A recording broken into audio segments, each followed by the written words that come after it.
কৃষ্ণের গান গায়। গুজরাটে এসে নর্মদায় তার স্ত্রীর শেষ বাসনা পূর্ণ করে যখন তার স্বামী ঘরে ফিরবে তখনই বিমান দুর্ঘটনায় সেও চলে গেল। চলো চলো চলে যা। কোথায়? চলো চলে যা। আচ্ছা, বৃন্দাবনে চলো রে সবাই। চলো চলো চলে যা, চলো চলে যা, বৃন্দাবনে চলো রে সবাই। চলো চলো চলে যা, চলো চলে যা, বৃন্দাবনে চলো রে সবাই। চলো চলো চলে যাই, বৃন্দাবনে চলো রে সবাই। শ্রীমতীর সাথে লয়ে, আহা শ্রীমতীর সাথে লয়ে হোলি খেলিছে কানাই। চলো চলে যা, বৃন্দাবনে চলো রে সবাই। চলো চলো চলে যাই, বৃন্দাবনে চলো রে রাধে সবাই। রাধে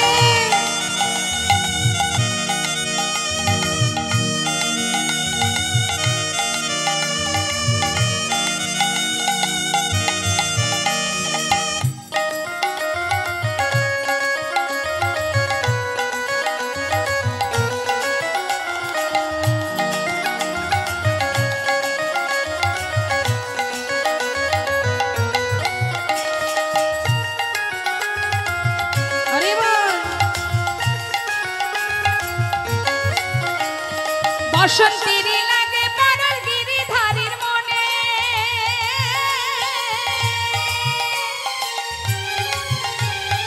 আগের রঙে খেলে হরি রাধা রানীর সনে। বসন্তের লাগে পরশ গিরিধারীর মনে। ভাগে ভাগে খেলে হোলি রাধা রানীর সনে। রঙিন হলো কানুর রঙে, তাই নাকি? রঙিন হলো কানুর রঙে, আয়ানের ঘরণে তাই। চলো চলে যা, বৃন্দাবনে চলো রে সবাই। চলো চলো চলে যাই, বৃন্দাবনে চলো রে সবাই। রাধা রানী কি জয় বৃন্দাবন ধাম কি জয়। রাধে আহা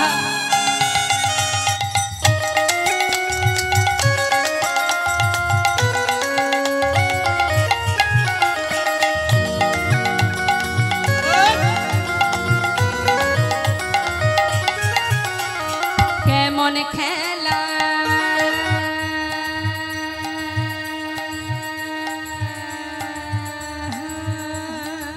হরি বল হরি বল।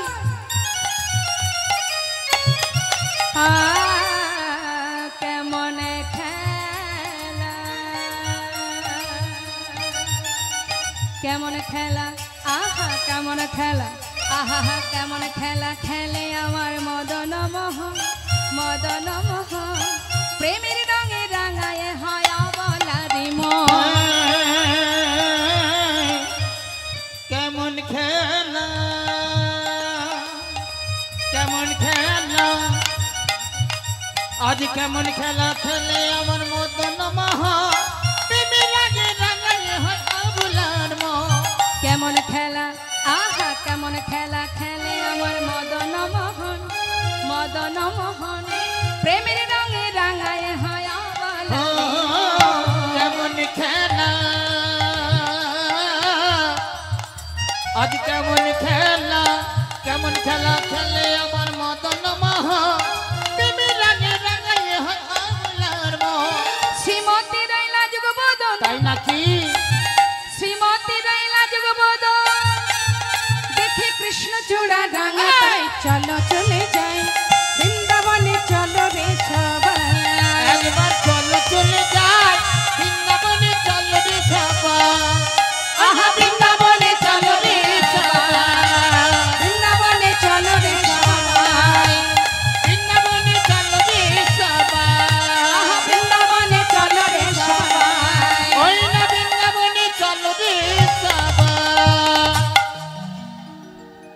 উলুধ্বনি উলুধ্বনি।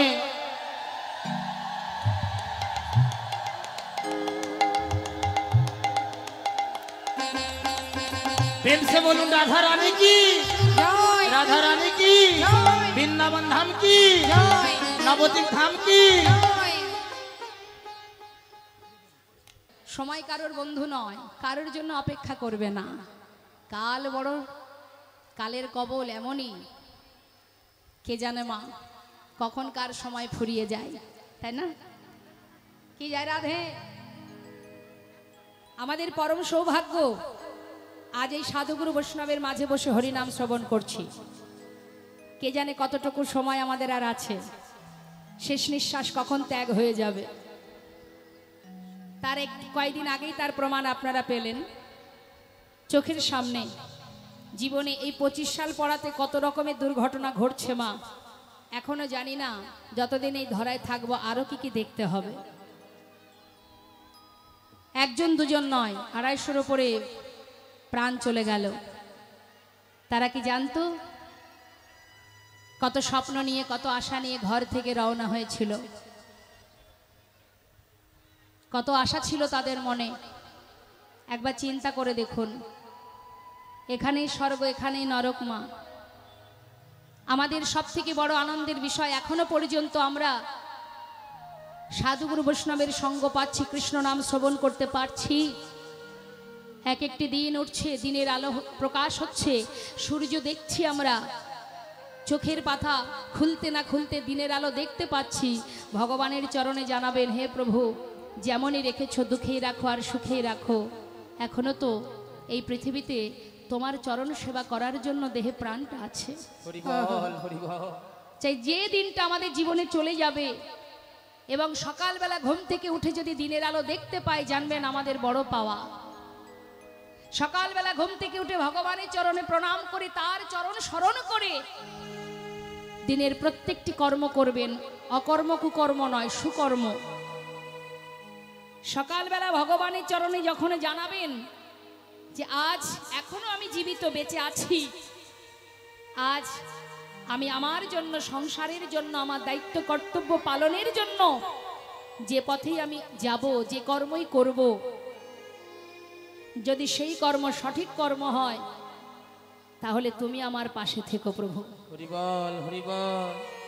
যেন তোমায় সঙ্গে করে নিয়ে, তোমায় সাথে করে নিয়ে চলতে পারি। আর যেদিন শেষ নিঃশ্বাস ত্যাগ হবে যেন তোমাকে স্মরণ করতে করতেই যেতে পারি। নিতাই গৌর হরি বল হরি বল। কারণ শাস্ত্রে আছে মৃত্যুকালে যদি যে বাসনাই করুক না কেন, শেষ নিঃশ্বাস পরিত্যাগের সময় যদি ভগবানকে স্মরণ করা হয়, তার জীবনের যত পূর্বের যত পাপ, যত অপরাধী থাকুক না কেন, সমস্ত পাপ দূরীভূত হয়ে সে গোলকধামে পৌঁছে যায়। তাই মৃত্যুটা যেন ভগবানের স্মরণ করতে করতে হয়। তাহলে আমাদের প্রতিটা মুহূর্ত স্মরণ করতে হবে, নিঃশ্বাসে প্রশ্বাসে জপ করতে হবে। যদি অন্তিম সময়ে ভগবানের নাম জপ করতে হয় তাহলে প্রতিটা মুহূর্ত করতে হবে, কারণ কে জানে কখন আমার অন্তিম সময় চলে আসবে। চিন্তা করে দেখুন, দুটো ছোট্ট ছোট্ট কন্যা সন্তান, 1 সপ্তাহ আগে মা মারা গেছে, লন্ডনে তার বাড়ি। সেই মা মৃত্যু আগে স্বামীকে বলেছিল আমার অস্থিটা নর্মদায় ভাসিয়ে দেবে। তাই সন্তান দুটোকে, কন্যা সন্তানকে মা বাবার কাছে রেখে স্ত্রীর শেষ ইচ্ছা পূরণের জন্য সেই অস্থি নিয়ে এসেছিল নর্মদা, গুজরাটে। গুজরাটে এসে নর্মদায় তার স্ত্রীর শেষ বাসনা পূর্ণ করে যখন তার স্বামী ঘরে ফিরবে তখনই বিমান দুর্ঘটনায় সেও চলে গেল। 1 সপ্তাহের মধ্যে দুটো সন্তান মা বাবা হারা হলো। আর কত কথা বলবো, সবই আপনারা জানেন। একটা নয়, দুটো নয়, 3টি সন্তানকে নিয়ে মা বাবা মারা গেলেন। যিনি পাইলট ছিলেন তার কথা তো আরো মর্মান্তিক। বাবার 90 বছর বয়স, কথা দিয়েছিল লন্ডন থেকে এসে আমি আমার চাকরি ছাড়বো, বাকি দিন কটা বাবা তোমার কাছে থাকবো। সে স্বপ্ন পূরণ হলো না। একটি 90 বছরের পিতা সন্তান হারা যন্ত্রণা কি করে নেবে? তাই জেনে রাখবেন মা, আশার পালা আমাদের সবার শেষ হয়ে গেছে, বাকি রয়েছে যাবার পালা। যতটুকু সময় দেহে প্রাণ আছে, হরি বল, হরি বল। যিনি এক পলকে বিশ্ব ব্রহ্মাণ্ড লয় করে দিতে পারে, সৃষ্টি করতে পারে, যার ইশারায় এই পৃথিবী চলে,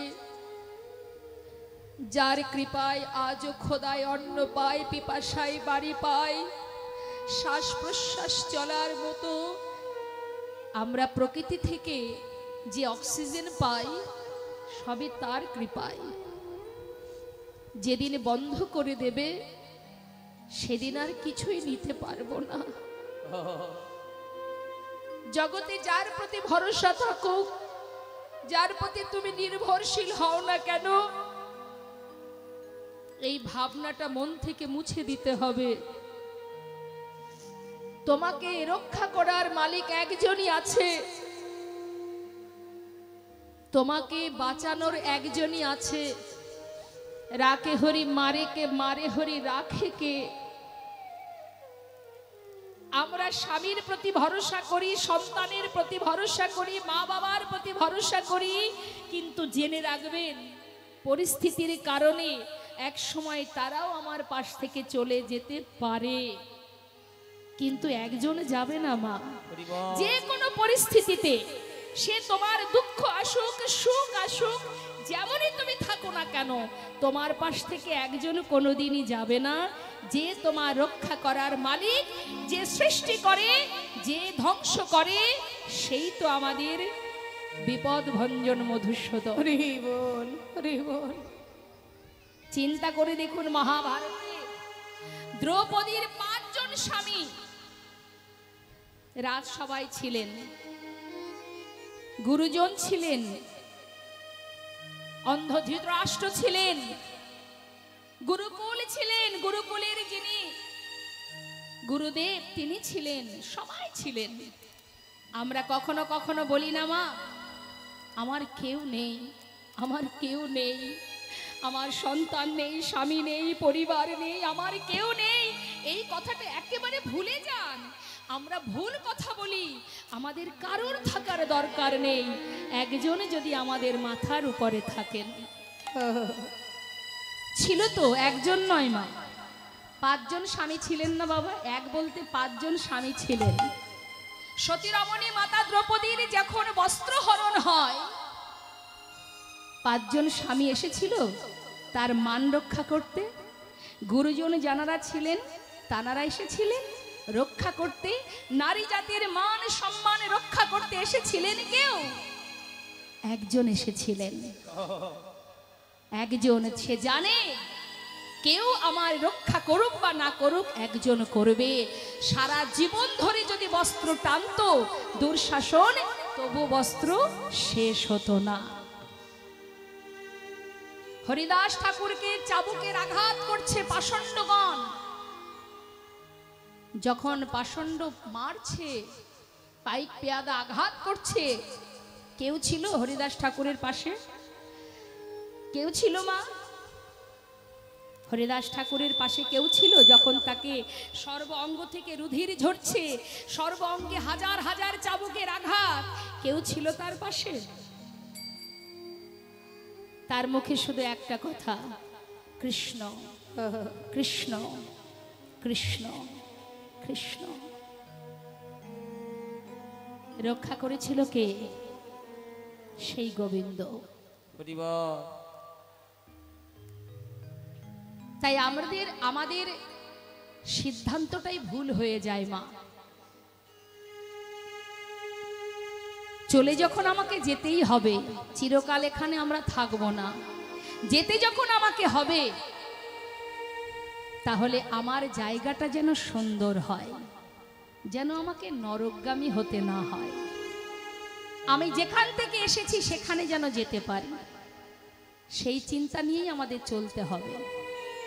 তুমি জেনে রাখবে, সংসার জীবনে চলতে গেলে অনেক ভুল, অনেক অন্যায়, অনেক পাপ কর্ম অনেকে করে থাকেন, কিন্তু এটা মাথায় রাখবেন, সে কর্মের ফল বেশি দিন লাভ করা যায় না। তুমি কষ্টে আছো, দুঃখে আছো, কৃষ্ণের প্রিয় সখা সুদামা সারা জীবন একটু একটু করে সব শেষ হয়ে গেছিল।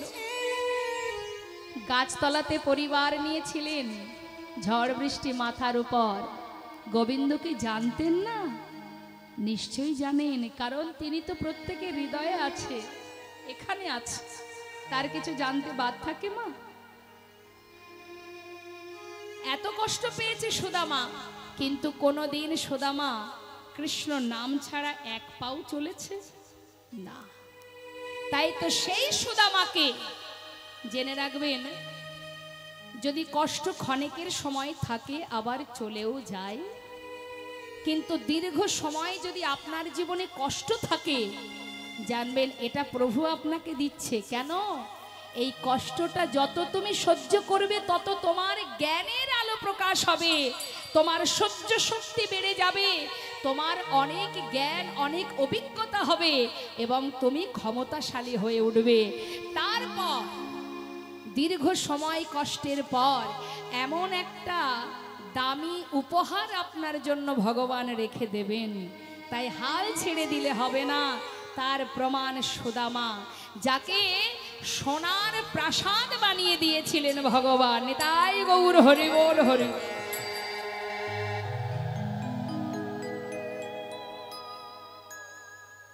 তাই ভক্ত হওয়া সহজ কথা নয় মা।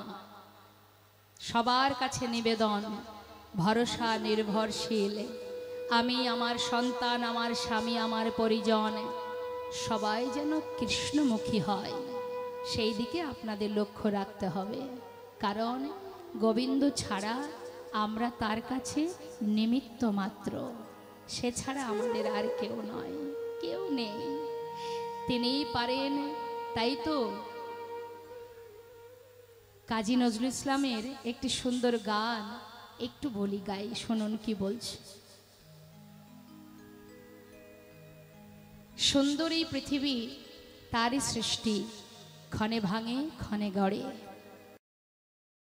গোরা